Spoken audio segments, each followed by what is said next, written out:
Dando paso.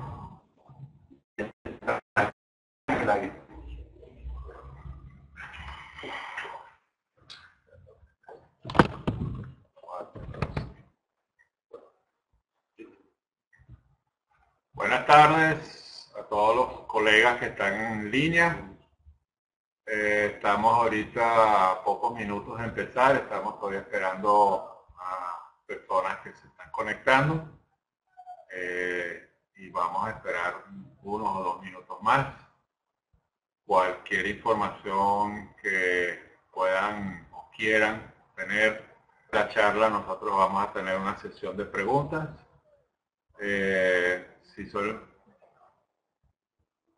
Y en el caso de que la imagen se les vaya o se caiga la línea, pueden resetar usando la tecla F5 y se les volverá a reconectar con el sistema.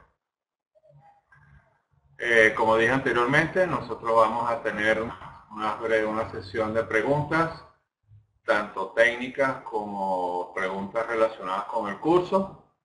En el caso de las preguntas relacionadas con el curso, mi persona será la que se va a encargar, con las preguntas técnicas, mi persona será la encargada de darle las respuestas.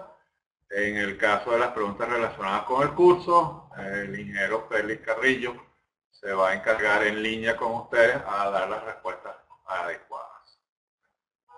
En este momento creo que podemos dar inicio para que podamos a empezar el diálogo que tenemos aquí previsto para esta tarde. En primer lugar, me quiero presentar. Soy el señor Klaus Essig. Soy de profesión oceanólogo. Tengo 33 años de experiencia en el área ambiental y en el área de evaluación de riesgos. Y en este momento soy uno de los co-partícipes de este curso y me voy a encargar específicamente del módulo 3 de este diplomado. En el caso del diplomado, nosotros vamos a trabajar el punto de la gerencia de riesgos, enfocado a la gerenciación o la evaluación de riesgos, de la atención a las emergencias que podamos. Lo importante que queríamos dar al lugar en el curso es la razón por qué nosotros estamos dando esta evaluación de riesgos y que la misma está asociada al manejo y control de emergencias. Y en el primer lugar lo que queremos hablar es sobre el por qué nosotros tenemos que evaluar riesgos, el por qué tenemos que evaluar los riesgos durante la actuación que nosotros tenemos en el caso de una emergencia. Como tenemos en pantalla, tenemos una pequeña presentación que es una presentación introductoria al curso, o en este caso específico al módulo 3 del curso del diplomado de manejo y control de emergencia, y queríamos darles a entender de que la atención y el control de la emergencia no es simplemente ir, presentarnos y atacar la emergencia en sí y actuar, controlar la emergencia, sino que tenemos que tomar en consideración una serie de acciones previas para evitar que la emergencia no empiece a generar más problemas, especialmente con las personas involucradas en la atención. En este caso, la evaluación de riesgo es realmente un elemento esencial para que uno cuente con ciertos criterios objetivos que permitan integrar la política de seguridad respecto al manejo y el control de esa emergencia, tomando en cuenta la dimensión de los problemas que están asociados a esa atención.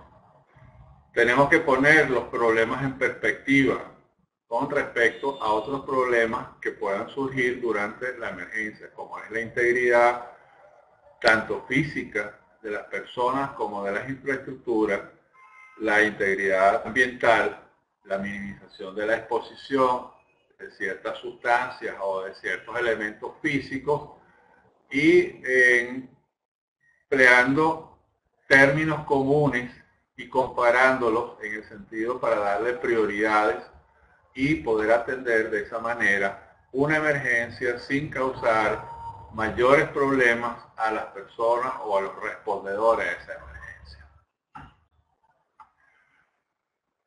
El otro punto es que, tomando en consideración esa anterior información, los tomadores de decisión se encuentran ante el dilema de plantearse cómo abordar el problema de la seguridad de la atención de emergencia.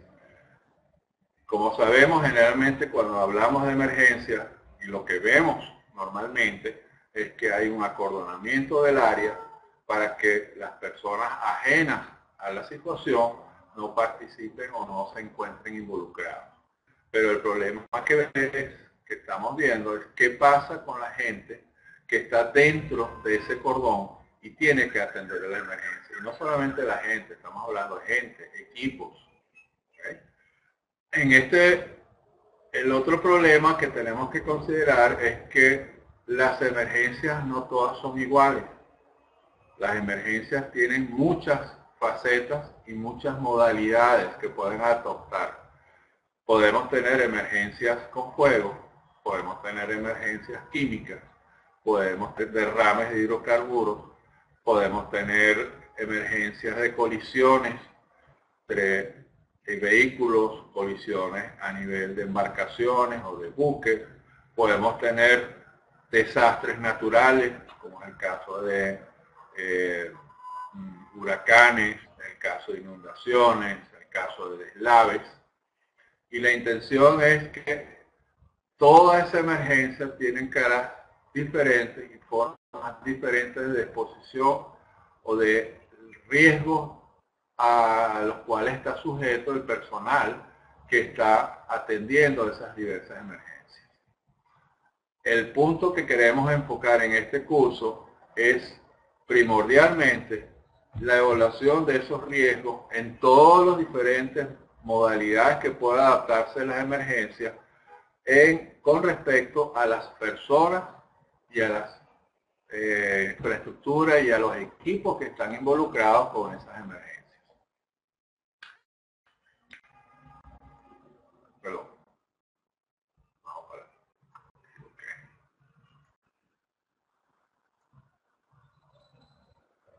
Una vez que nosotros tengamos el contexto claro,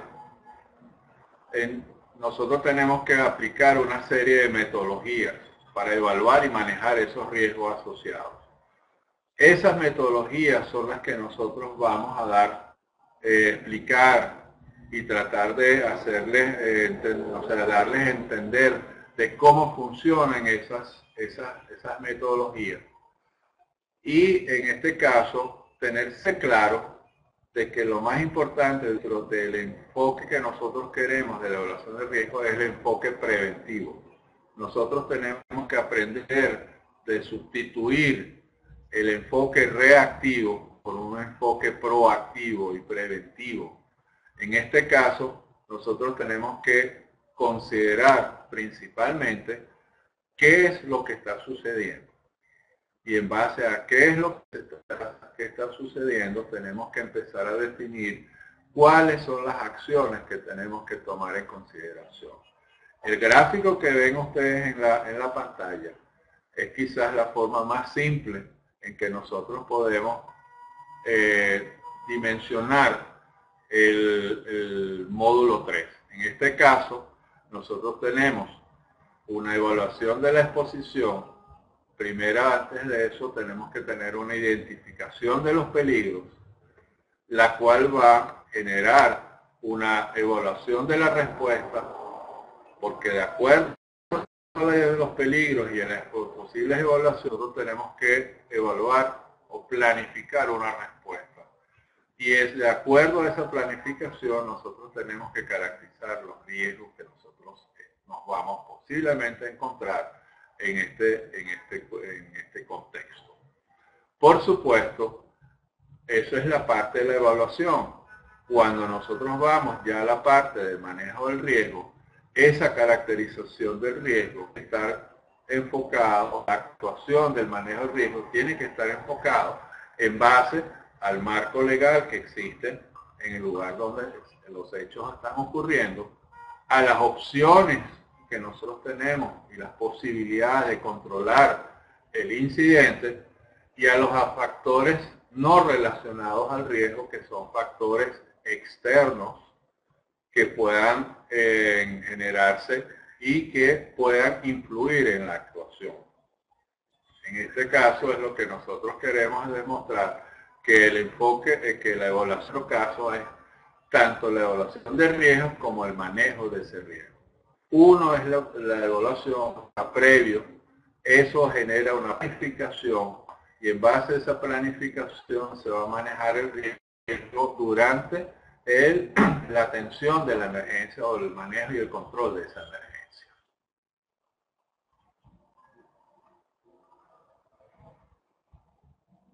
Dentro de la importancia de este curso, a lo que nosotros queremos llegar es darles claro que la evaluación de riesgo es una actividad fundamental que se debe llevar a cabo inicialmente. O sea, queremos tener claro que esa es una actividad que en este caso, y en lo que nos concierne en este diplomado, debe comenzar antes de iniciar la atención de la emergencia. Nosotros generalmente asociamos la evaluación de riesgo a riesgos laborales, a riesgos tecnológicos, a riesgos operacionales. En el ámbito de la defensa civil hablamos, o de la protección civil, hablamos del riesgo asociado a elementos de la naturaleza como pueden ser inundaciones, derrames, tornados, huracanes, maremotos, terremotos. Pero en este caso, vuelvo a insistir, que nosotros queremos estar evaluando el riesgo de la operación del control de la emergencia. Por lo tanto, la evaluación de riesgo tenemos que hacerla antes de empezar la atención. Y por supuesto, ese riesgo puede empezar a tener cambios durante el proceso de la atención por cambios de variables. Supongamos, nosotros tenemos un derrame de una sustancia química y hemos hecho la evaluación de riesgo previamente y tenemos planificado la forma en que vamos a trabajar, pero por unas condiciones atmosféricas empieza a haber una lluvia. El derrame químico está sufriendo de un cambio radical dentro de una variable que nos va a obligar a cambiar métodos de trabajo, a cambiar la prevención, y por ende los riesgos también cambian, porque el material químico derramado empieza a diluirse, puede difundirse a través del medio ambiente, puede percolar, puede surgir que el contacto con el agua comience a haber incendios. Por lo tanto, la evaluación de riesgo tiene que ajustarse a esas nuevas condiciones. En este caso, si lo hacemos antes y hacemos la evaluación constantemente durante el proceso del manejo del control, nosotros podemos detectar los diferentes riesgos que pueden existir en todas y cada una de las actividades que tenemos que ejercer durante la atención de la emergencia. Y por supuesto, esos riesgos van a afectar la seguridad y la salud de los respondedores o de las personas que actúan en el control y el manejo de esa emergencia. Ahí radica la importancia y ahí es donde nosotros queremos circunscribir el módulo 3 de este curso.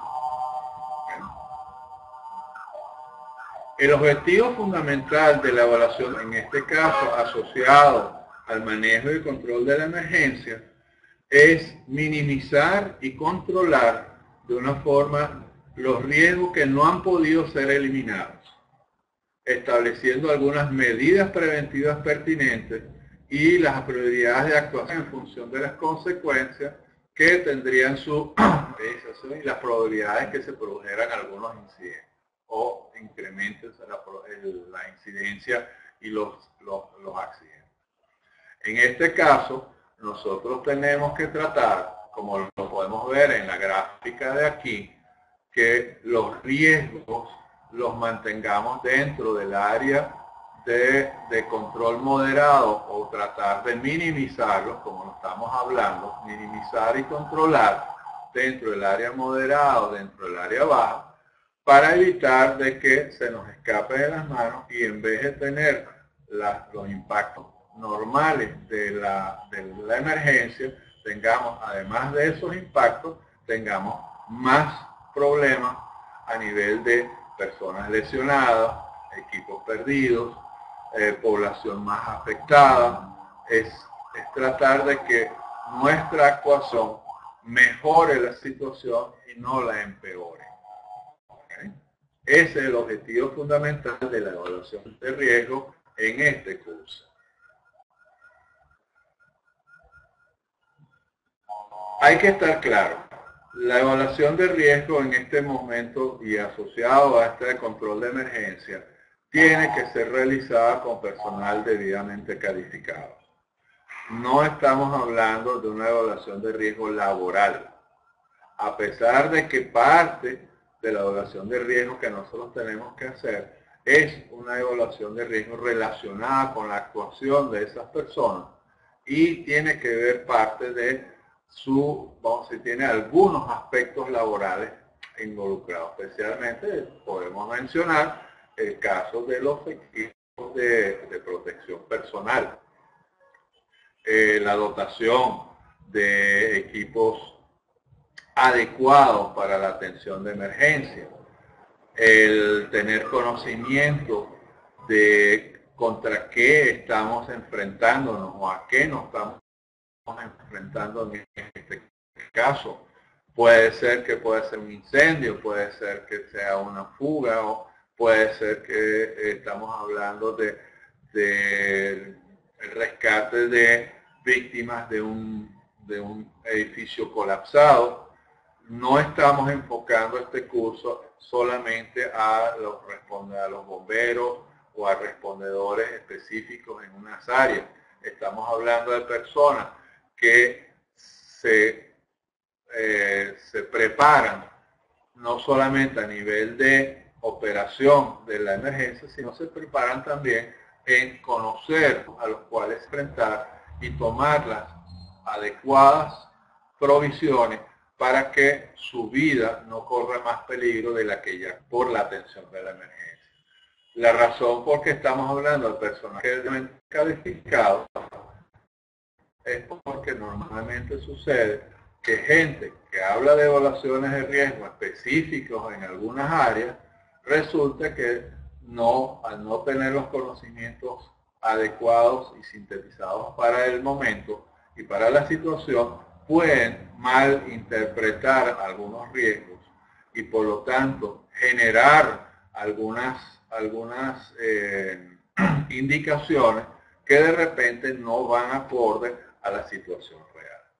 El hecho de que ustedes estén interesados en el curso y están tratando de participar en este curso, significa que ustedes quieren tener un conocimiento integral de la atención y el control de las emergencias. Esto es una parte que debe ser considerada. Una vez llevada a cabo la evaluación de riesgo, de los resultados obtenidos, se procederá a lo que se llama la planificación de la acción preventiva. Este caso es para implantar medidas pertinentes son incluidas en cada una de las actividades que se van a ejercer en el control de la emergencia. Y por supuesto, como todo plan, debe tener un plazo para llevarse a cabo. Los planes tienen que estar circunscritos a actividades y planes. Igual que nosotros planificamos la producción de una empresa o una industria, igual que nosotros planificamos la actuación de las personas en algún evento, así nosotros igual tenemos que planificar las diferentes actividades que se van a atender en la emergencia.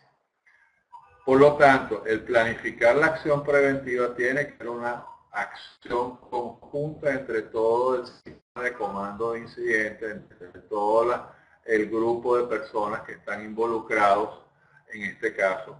Y por supuesto, como todo plan, hay una designación de responsables, hay designación de recursos humanos y materiales necesarios para que se lleve a cabo. No difiere en este caso de la planificación de la emergencia o del incidente o el plan de acción del incidente, sino es un elemento complementario, y así tenemos que verlo, que la planificación de la acción preventiva es un elemento más que nosotros tenemos que incluir dentro de la planificación de la atención de la emergencia. Esa planificación de la prevención, disculpe, deberá estar integrada a todas las actividades de la atención de la emergencia y deberá implicar a todos los niveles jerárquicos. Esto no es una cuestión de que solamente los respondedores que están en la primera línea son los que van a atender la emergencia, son los que tienen que trabajar sobre eso, sino tiene que haber una jerarquía, o sea, vamos a decir, desde las altas jerarquías hasta las más bajas, tiene que haber esa visión de prevención dentro de la emergencia. Y por lo tanto, desde el comandante de incidente hasta los respondedores que están en el frente de la atención, son responsables y son ejecutores de alguna de las actividades que nosotros tenemos que considerar en esa planificación. Cada uno en su diferente nivel tiene que tomar las acciones o debe desarrollar las acciones que han sido planificadas. Por supuesto, esa planificación se programará en un periodo de tiempo determinado y se le dará prioridad en su desarrollo en función de la magnitud de los riesgos detectados. Obviamente, cuando tenemos un incidente donde hay muchas personas afectadas, involucradas, que se puedan ver afectados, donde hay posibilidad de que el impacto pueda ser de magnitud alta hasta catastrófico, por supuesto, ese periodo de tiempo tiene que ser mucho más corto que en una planificación de un evento donde quizás las consecuencias no sean tan graves. Entonces es importante que nosotros entendamos que en la gestión de las emergencias, así como tenemos toda una serie de elementos, como es el caso de preparación, la misma respuesta, obviamente al final la discusión y la retroalimentación, debe haber un elemento planificatorio como parte de ese trabajo. Y dentro de ese elemento planificatorio de la atención a la emergencia hay un subcomponente que es la planificación de la prevención. Eso es el corazón prácticamente de una atención segura y, vamos a decir, de bajo impacto hacia los respondedores y hacia las personas que atienden la emergencia.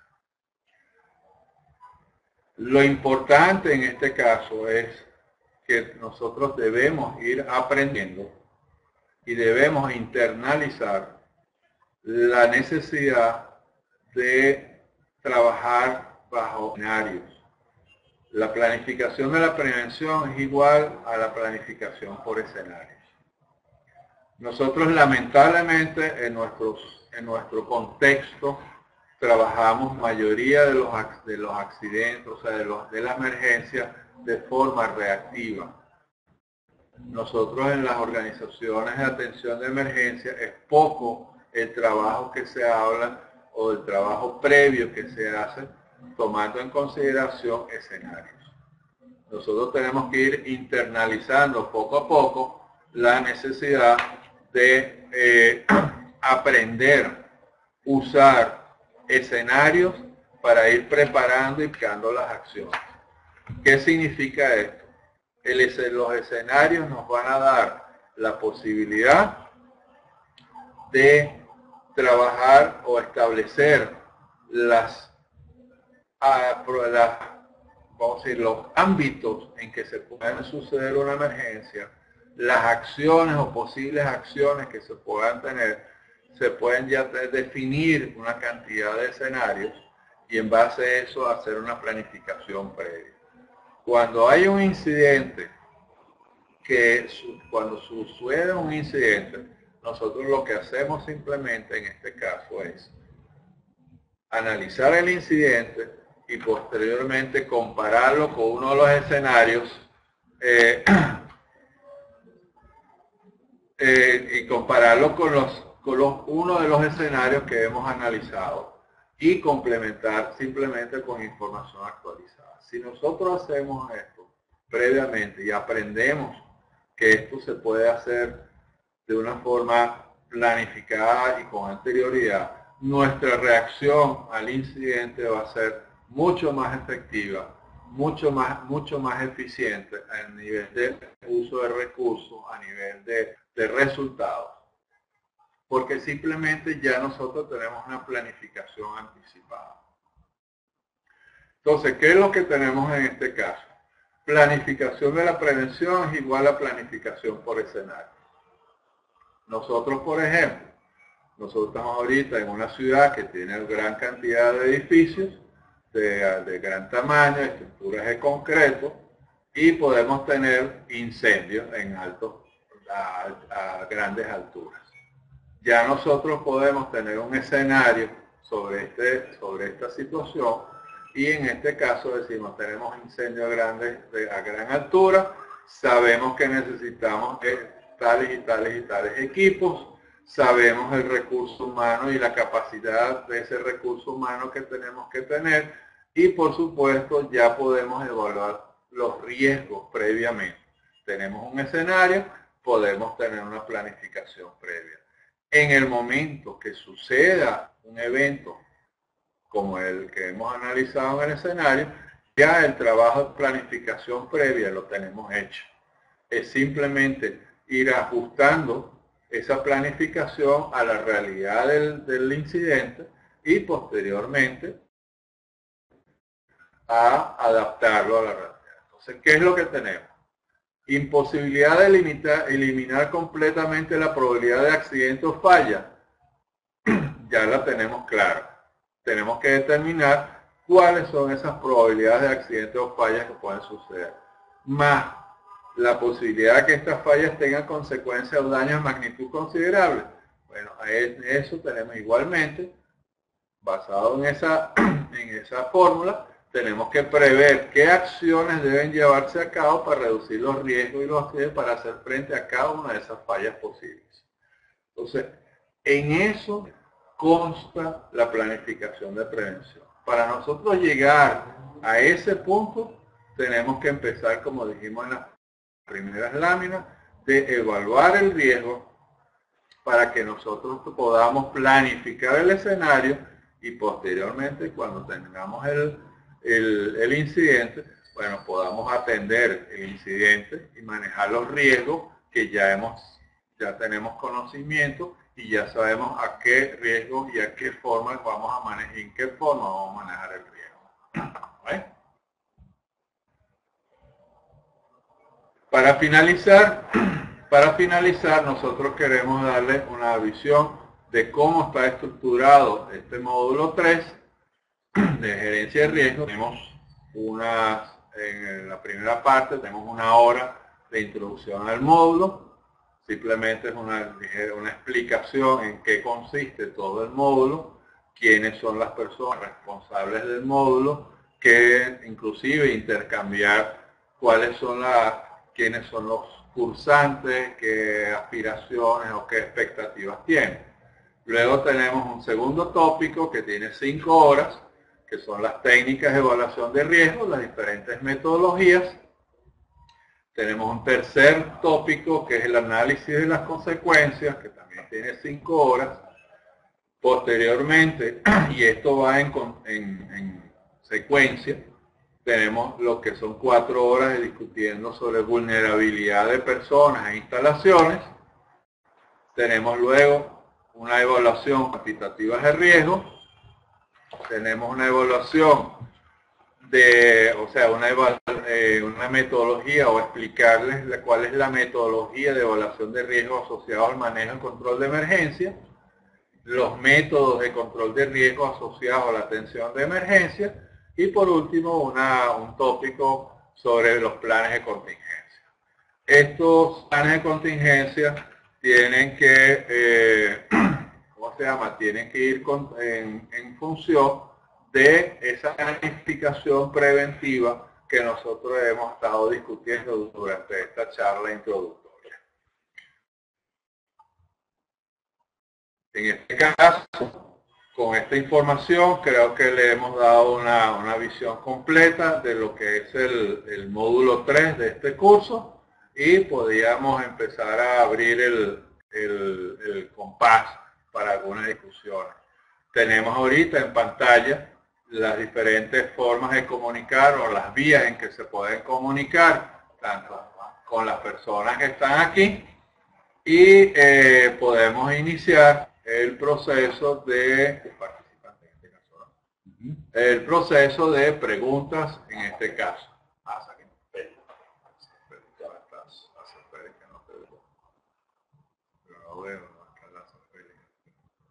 Disculpen un momentico, tenemos algunos. Pasa uno.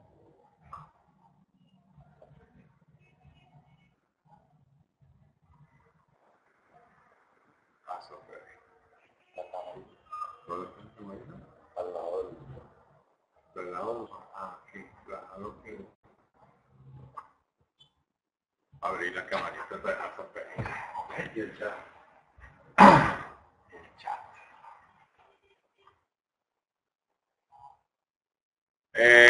Las personas que tengan alguna nosotros las pueden escribir a través del chat. Nosotros iremos tratando de responderlas en el caso, como ya le dije ya desde un principio, las preguntas relacionadas con el curso las va a responder el ingeniero Félix Carrillo, que está en pantalla. Y las preguntas relacionadas con la materia que estamos viendo las puedo responder personalmente. Así que cualquier pregunta que tengan, por favor no vacilen en hacerla en este momento.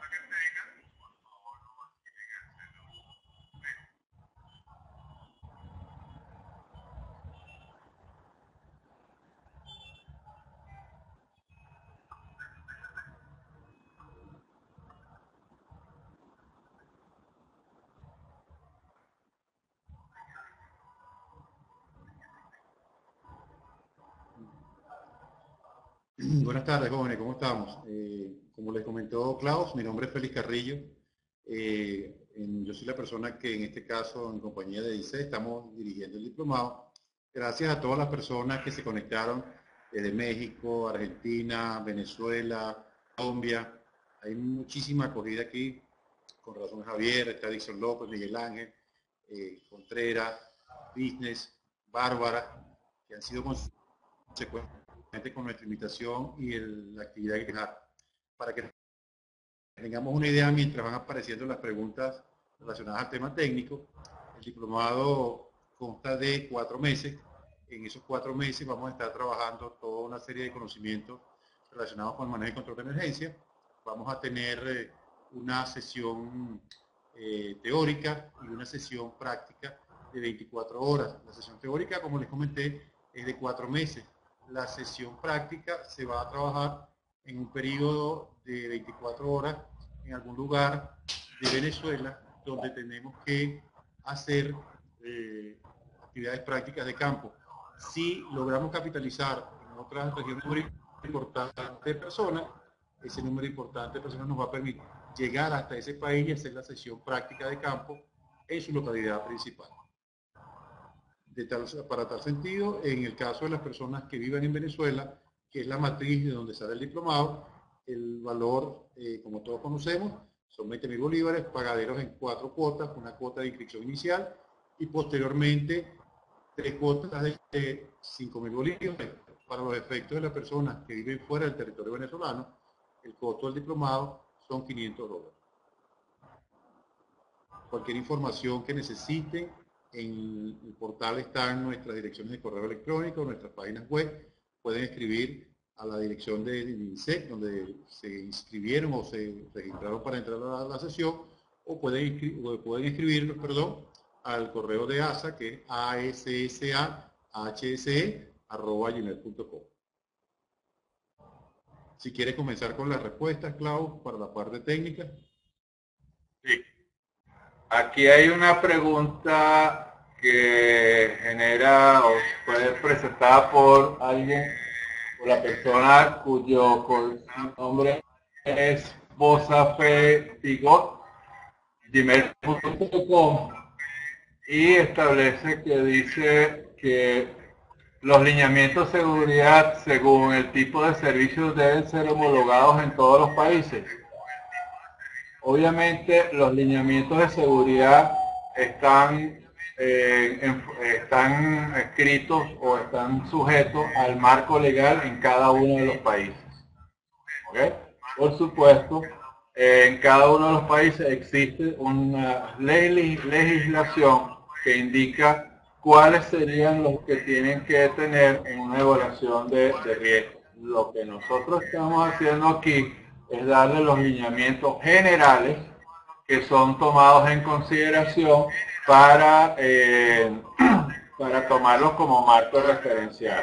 Estamos hablando de un método vamos a decir, probado en a nivel internacional, y por lo tanto cada país cubre a través de su legislación específica, y especialmente en el caso de Centroamérica, que tienen un sistema de protección civil prácticamente uniformado a través de todo el istmo mesoamericano, cada país tiene su marco legal. En este caso sí hay una homologación, en este caso por parte de la legislación de cada uno de los países.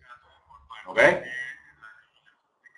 Espero que haya aclarado la duda. Aquí hay una pregunta de Tepic, Nayarit, México. ¿Cómo puedo obtener el diplomado o la certificación?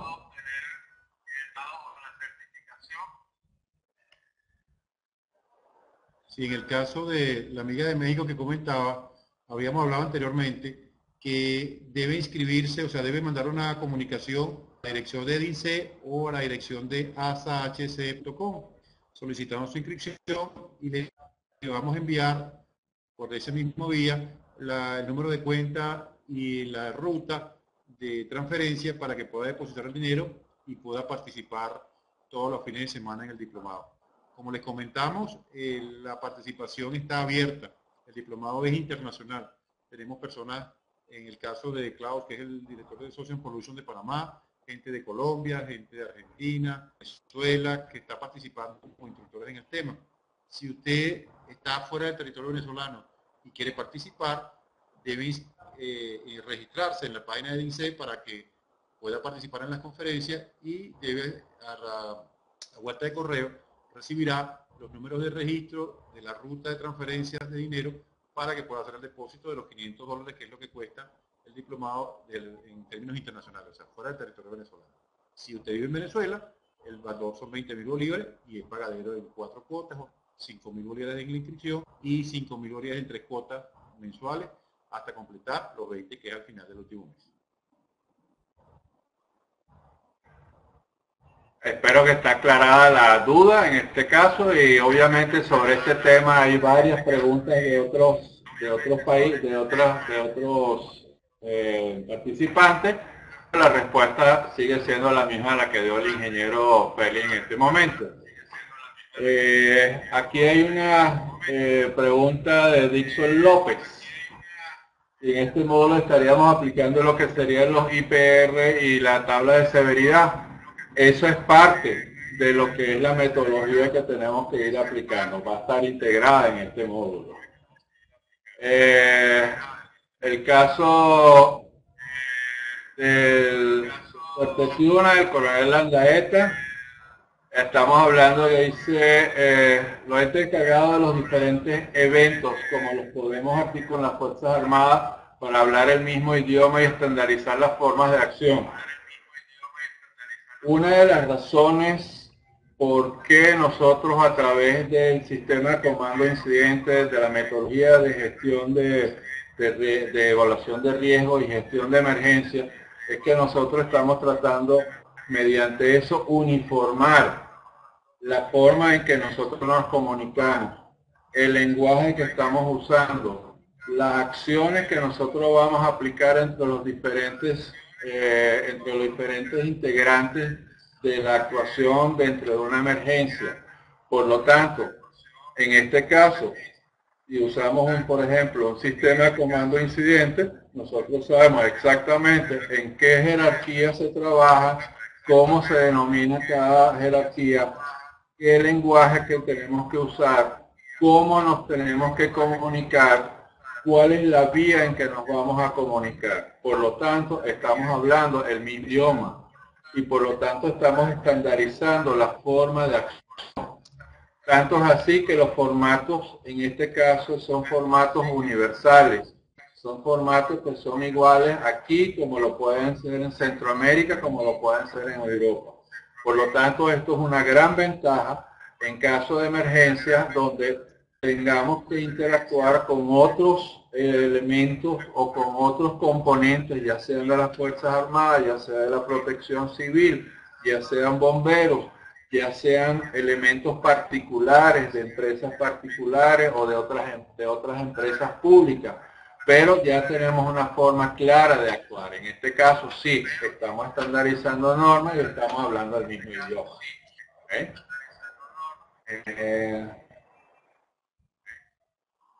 Aquí hay una pregunta para Félix que dice, para hacer las pruebas prácticas como vemos desde México.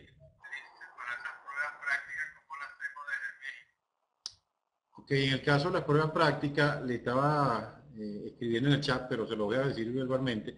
Estamos canalizando para que en cada país donde tengamos participación, lográramos tener un volumen de personas para efectos de poder capitalizar la actividad práctica en el país. Si por alguna razón no tenemos suficiente volumen de personas, estamos preparados para traer a Venezuela, o sea, para que personas vengan al país y nosotros estaríamos manejando todos los costos de alimentación y alojamiento por el periodo que dura la actividad práctica de campo y ella se pueda retornar a su país.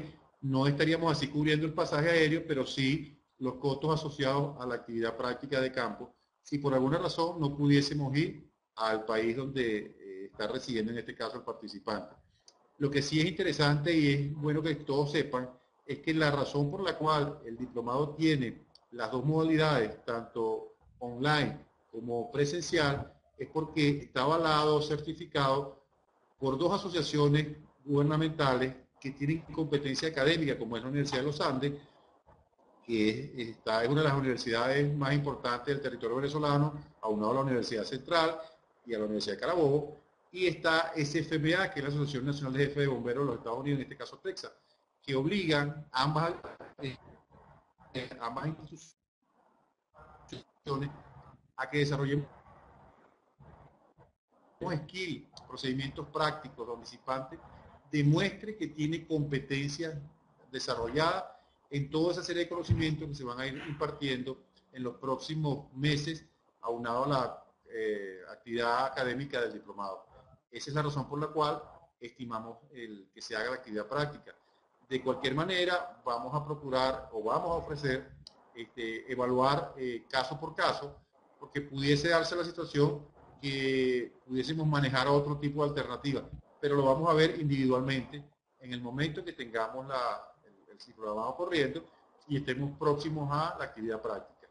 De hecho, o sea, en el mes 4, las últimas 3 semanas, se va a distribuir, dependiendo del volumen, para hacer las actividades prácticas tanto en Venezuela, si es el caso, como las que podamos hacer fuera del territorio venezolano.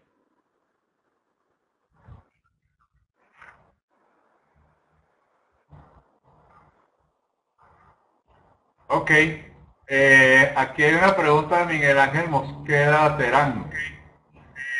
¿Cómo aplicar estos protocolos a un sistema político que cambia cada 3 años y cada presidente municipal y director cambian cada 3 años y se quedará la mitad de los proyectos?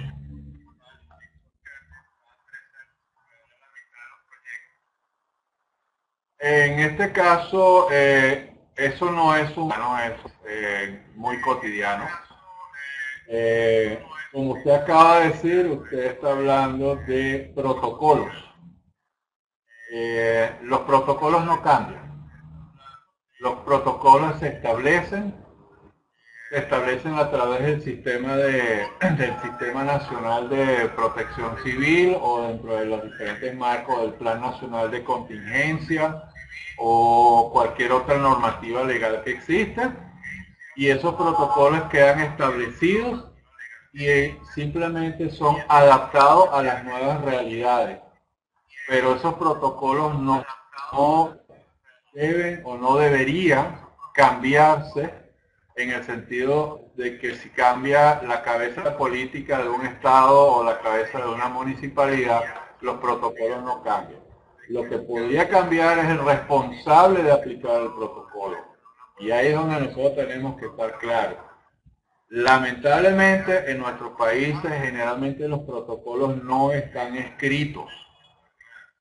Nosotros tenemos que escribir los protocolos, tenemos que establecer los protocolos para que queden evidencia y que queden establecidos de una manera para el tiempo. ¿Okay? De esa manera no cambian porque no hay necesidad de cambiar. No sé si con eso aclaro la pregunta, pero estamos claros de que usted mismo lo ha dicho, son protocolos y esos protocolos son acciones que se van a tomar. Y esas acciones ya generalmente están establecidas.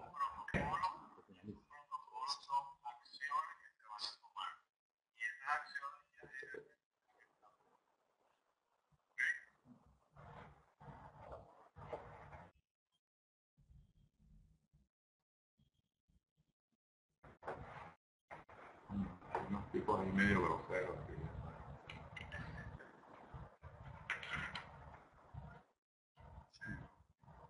Entonces tenemos que, volviendo a la pregunta de Miguel Ángel, entonces tenemos que implementar procedimientos o protocolos para que se respeten. Obviamente hay que escribir los protocolos para que eso se aplique. No es para que se respeten, sino que se apliquen en este caso. ¿Okay?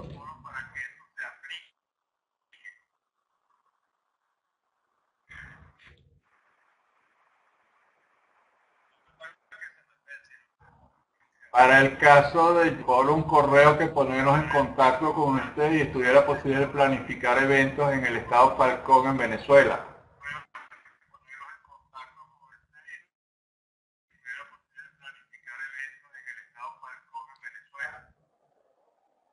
Sí, como les había comentado, escriban al correo de assahse@gmail.com. Se los coloqué ahí en el chat para que lo tuvieran de la manera correcta y puedan contactarse con nosotros. Estamos hablando de los bomberos de los taques.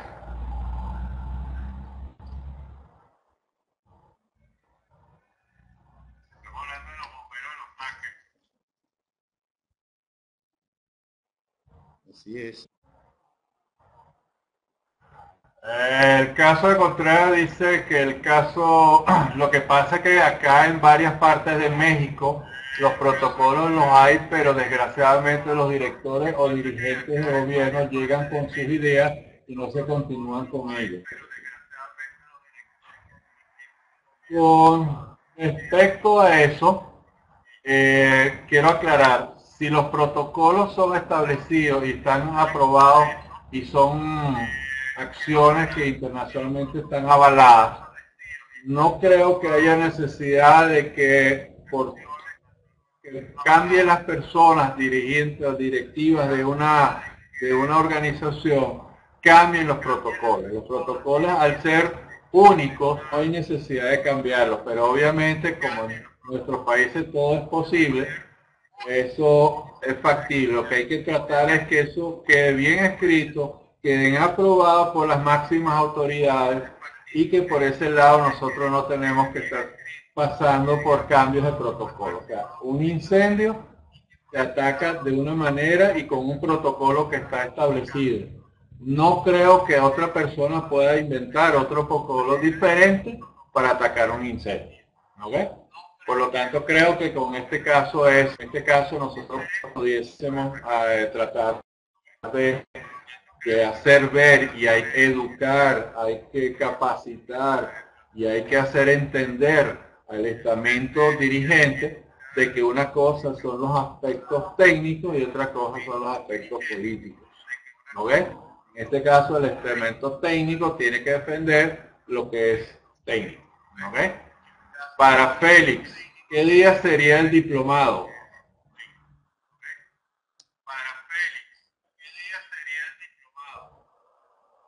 El diplomado, como está escrito en el chat, se va a realizar los días sábados, en horas de la mañana, en un periodo de 9 a 1 del mediodía, más o menos, 9 a 12.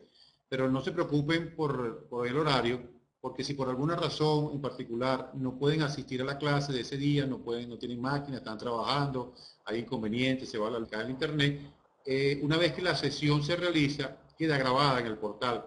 Y todas las veces que usted desee va a poder ir y revisar la sesión de ese día. Para los trabajos que tenga que hacer, algún tipo de información que quiera revisar nuevamente, siempre va a estar disponible. De hecho, si ustedes revisan a partir de la semana que viene, ustedes van a verificar que esta conferencia que ha dado Klaus está montada en el portal y se va a poder revisar siempre.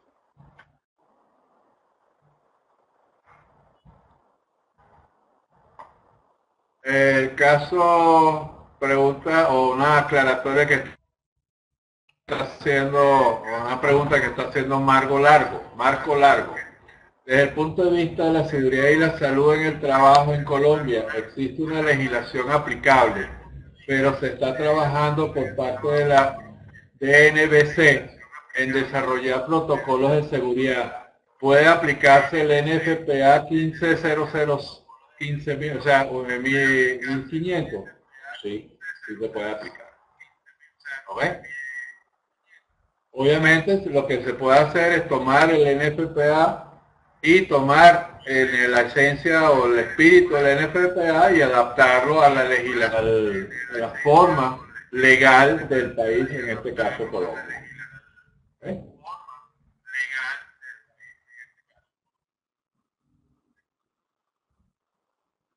Y aclarando un poquito el tema con relación a lo que cuenta Claudio Hamilton. Acuérdense que las normas están ya de manera general y nosotros en cada uno de nuestros países la adaptamos a nuestra idiosincrasia y a nuestra legislación.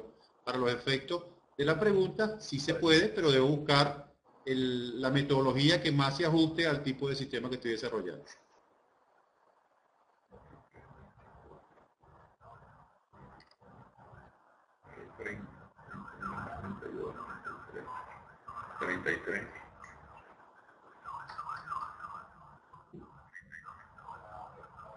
Mario Ballesteros, podrías enviar tus datos y correo para estar en contacto.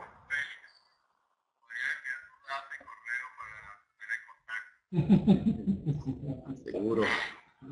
Mario, mi contacto lo voy a escribir en el chat nuevamente, pero pueden escribirnos a assahse@gmail.com.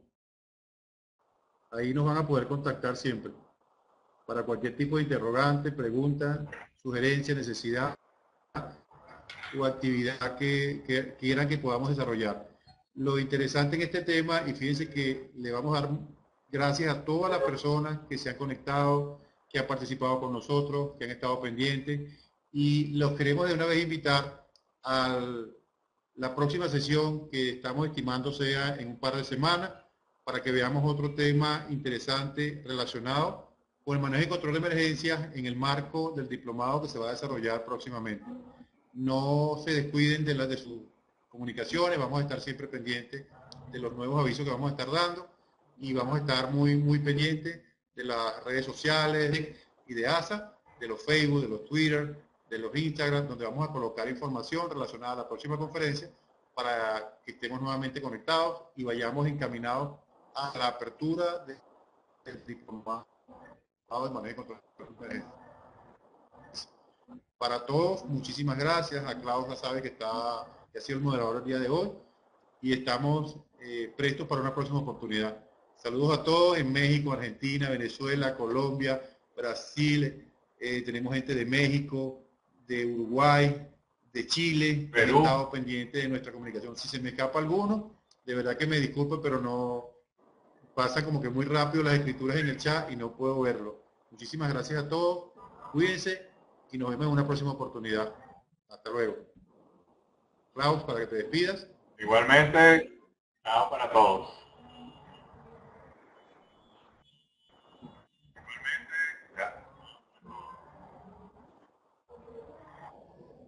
Saludos, Yachu.